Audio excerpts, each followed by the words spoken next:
Agora são 7h26 e vamos fazer contato com o professor de Relações Internacionais da PUC de São Paulo, Reginaldo Nasser. Bom dia, Nasser. Bom dia, é um prazer estar com vocês. O prazer é nosso. Nasser, ontem o presidente dos Estados Unidos, Donald Trump, fez um pronunciamento no início da tarde, falando, entre outras coisas, que o Irã está se acalmando, mas que vai impor novas sanções ao país, deixando aberto ali uma brecha também para uma negociação, segundo ele, para se chegar à paz. Como é que você viu esse pronunciamento de Donald Trump? Bom, ele foi diferente para os padrões do Donald Trump, né? Ou seja, ele foi mais moderado, um tom um pouco mais conciliador. Mas isso já era esperado também, né? Quer dizer, o que se dizia é que a partir dessa ação norte-americana, do assassinato do general, a ideia seria um certo recuo, quer dizer, não alimentar qualquer tipo de conflito com o Irã, quer dizer, não seria aumentar as tensões, né? Quer dizer, o que se fala lá em Washington é que a partir de agora ninguém quer um conflito aberto, né? Mas, como você disse, as sanções econômicas vão continuar ou vão aumentar, quer dizer, só lembrando que essas sanções já existem há mais de um ano, quer dizer, havia o acordo nuclear assinado pelo presidente Obama, né, que envolvendo Inglaterra, França, Alemanha, Rússia e o Irã, e o presidente Trump saiu. E quando ele sai, ele também começa uma pressão, né, pressão econômica contra o Irã, né? Então isso vai continuar e provavelmente se intensificar. Agora, nesse aspecto também não pode aumentar o sentimento anti-americano na região do Oriente Médio e, ao mesmo tempo, aumentar a influência do Irã ali na região? Sim, vai, com certeza, o anti-americanismo está no seu ponto mais alto, né?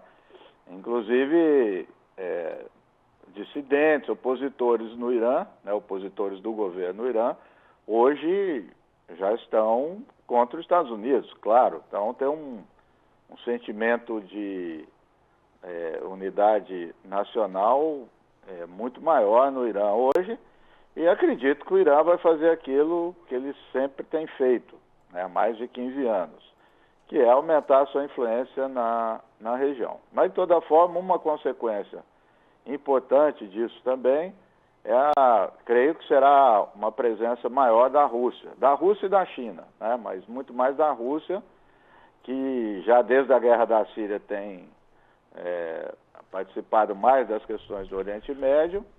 Essa semana, Putin teve uma reunião com Erdogan para tratar questões da Líbia, quer dizer, já também entrando na Líbia.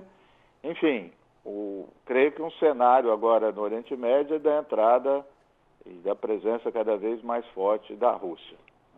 Quer dizer, nesse tabuleiro geopolítico, a Rússia e a China podem ali aumentar também o seu grau de influência, até de parcerias ali dentro de uma região que é estrategicamente muito importante, enquanto os Estados Unidos acaba perdendo depois dessa ação do Trump. Sim, sem dúvida nenhuma. O caso da China, a China age muito mais nas questões econômicas, comerciais, né? A Rússia vai além disso, né? Como já disse, a Rússia enviou tropas para a Síria, né? E a Rússia também, pela proximidade geográfica, pela questão histórica, a Rússia, durante a Guerra Fria também, sempre presente no Oriente Médio, em disputa com os Estados Unidos. Então, isso eu acredito que em termos de grandes potências, é o novo cenário geopolítico na região.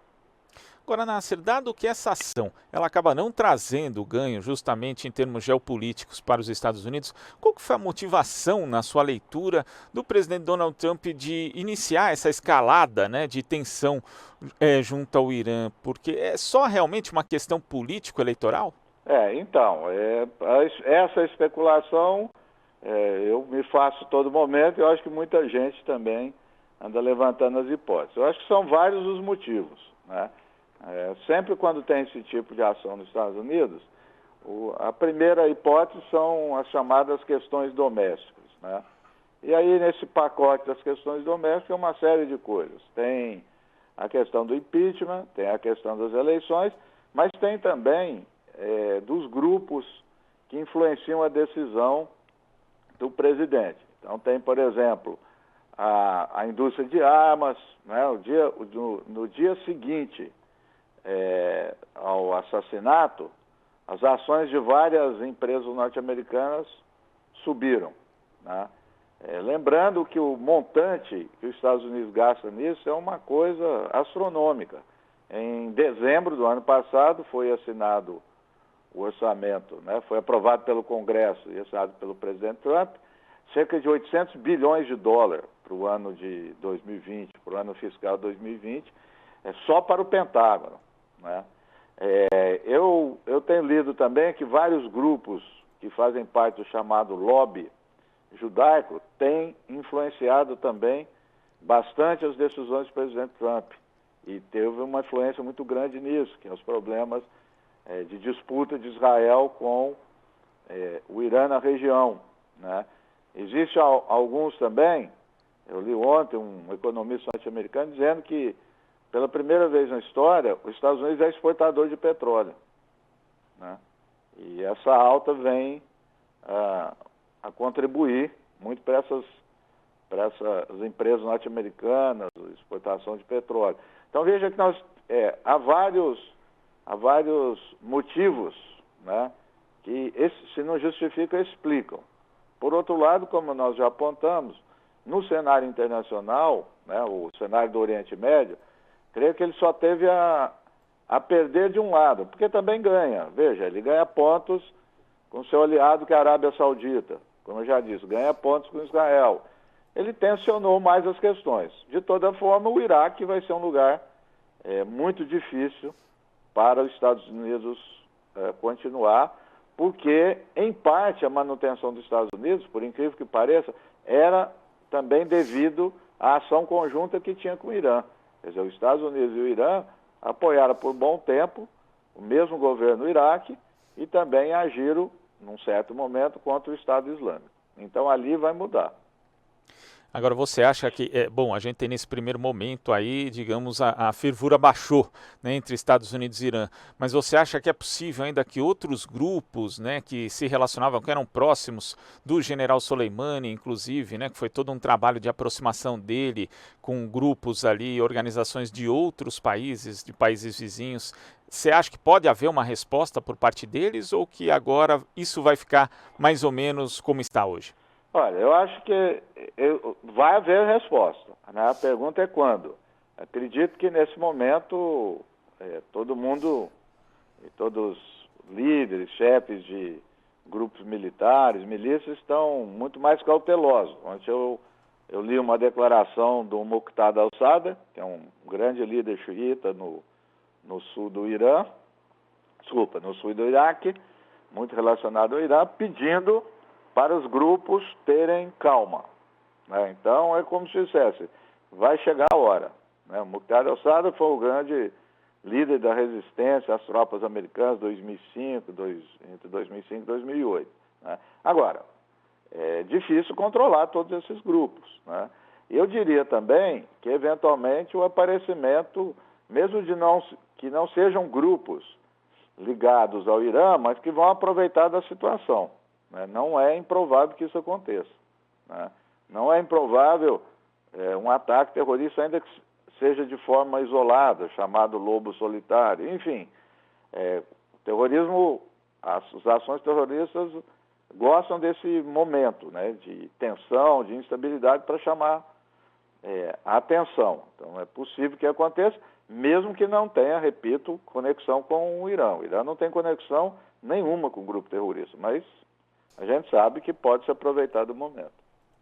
Agora, ontem também chamou a atenção a postura do presidente do Brasil, Jair Bolsonaro, que fez uma live para, na verdade, transmitir que ele estava assistindo ali ao pronunciamento do presidente norte-americano Donald Trump. E ao final da live, da sua transmissão, ele acabou também criticando o ex-presidente Luiz Inácio Lula da Silva. Primeiro, Nasser, queria que você comentasse a respeito desse alinhamento automático e das consequências desse alinhamento automático do Brasil com os Estados Unidos e também pontuasse as diferenças né, em termos de relações exteriores e em relações com o Oriente Médio entre o governo Bolsonaro e os governos Lula? Bom, eu acho que ele estava assistindo, ele estava com a caneta, um papel, anotando para ver o que ele deveria falar, que é repetir, né? Sim. Eu tenho dito isso, que o Brasil não precisa gastar mais tinta com isso, é só pegar a declaração dos Estados Unidos e colocar aspas. Mas, o Brasil cada vez mais isolado. Quer dizer, a declaração do ministro de Relações Exteriores do Brasil foi a única no mundo, né? Quer dizer, nem os aliados europeus chegaram a subscrever aquilo que foi escrito, quer dizer, dando a entender que o Irã, que o general fazia parte de um grupo de ações terroristas, um país no qual o Brasil tem relações políticas, militares e comerciais, com 2 bilhões de dólares na balança. Um negócio completamente estapafúrdio, né? E aí, como sempre, em outras áreas do governo Bolsonaro, as oscilações, né? Não é isso que eu quis dizer, aí vai chamar o embaixador, não chama o embaixador. Então, nesse aspecto, quer dizer, o Brasil continua naquilo que tem sido o governo Bolsonaro. O caso que o Bolsonaro mencionou, acho que assopraram para ele do Lula, gostando ou não do presidente Lula, é exatamente o inverso. A ação do presidente Lula e do Erdogan, né, no sentido de tentar um acordo com o Irã, um acordo nuclear, foi uma das questões mais importantes da política internacional. Que, aliás, depois foi revelado, a sugestão tinha partido do presidente Obama, que depois recuou para que eles fizessem isso. E o Brasil, naquele momento, não estava fazendo nada mais, nada menos que tomando a iniciativa junto com a Turquia para colocar as partes para conversar, né? Aí eu vi o Bolsonaro dizendo que o Brasil apoia o enriquecimento de urânio, que é proibido pela Constituição. Imagina, quer dizer, tudo dentro dos padrões internacionais daquilo que era exigido, daquilo que era esperado naquele momento. Que, aliás, eu sempre entendo, se nós formos lembrar aquele momento, o risco de um ataque dos Estados Unidos contra o Irã era muito alto. E aquela movimentação do Lula e Erdogan, se não resultou num acordo, mas foi muito importante para acalmar os ânimos e barrar qualquer tipo de ataque. Portanto, é uma das grandes realizações da política externa brasileira.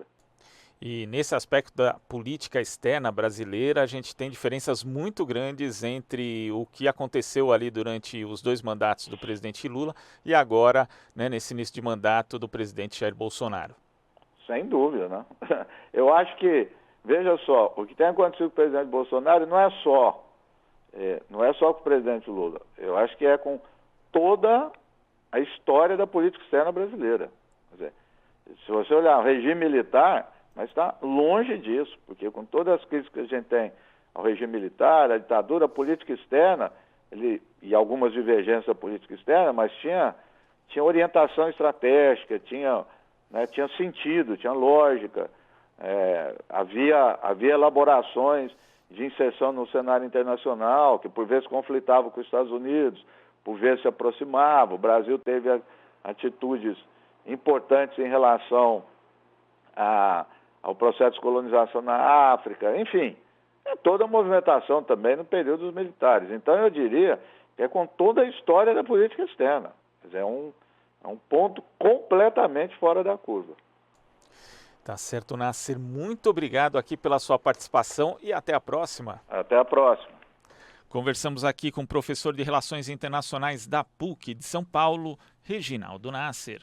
Você está ouvindo Jornal Brasil Atual. As notícias que os outros não dão.